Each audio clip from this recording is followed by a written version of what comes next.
Bwana Yesu asifiwe sana. Tunashughulikia mifumo inayohusu maisha yetu, si ndio?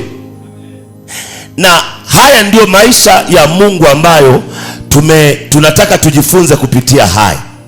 Tunaanzia kwenye maisha ambayo Mungu anakutana na ukiwa. Ukiwa ni hali ya huzuni kubwa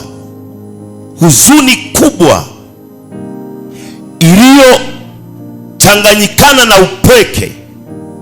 Kama ukiwa ni kupoteza mtu au kitu cha thamani, tunagundua kumbe Mungu alikutana na mazingira ya ukiwa. Asubuhi nikawa naongea nikasema, wangapi wanaelewa kwamba Mungu naye anajaribiwa? Ili swali mara nyingi nalirudiaga kwa sababu watu hawaelewagi kwa nini tunamfuata Mungu na kwa nini tunamwamini Mungu. Tunamwamini Mungu kwa sababu mazingira anayoshinda na sisi tunatakiwa kushinda. Mungu kama anakutana na changamoto, anakutana na matatizo, anakutana na shida, na sisi tunamwamini kwa sababu anashinda. Utaniuliza, mchungaji, mbona unahubiri vitu vigumu? Mungu anaweza kukutana na matatizo.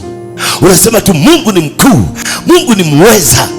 Sasa ni muweza, anaweza nini? Sisi anakushindia wewe kabla ya kushinda yeye.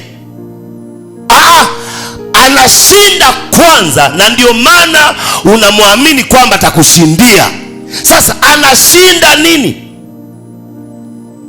Mazingira ambayo Mungu anakutana nayo, alafu ni mshindi, ana uwezo nayo.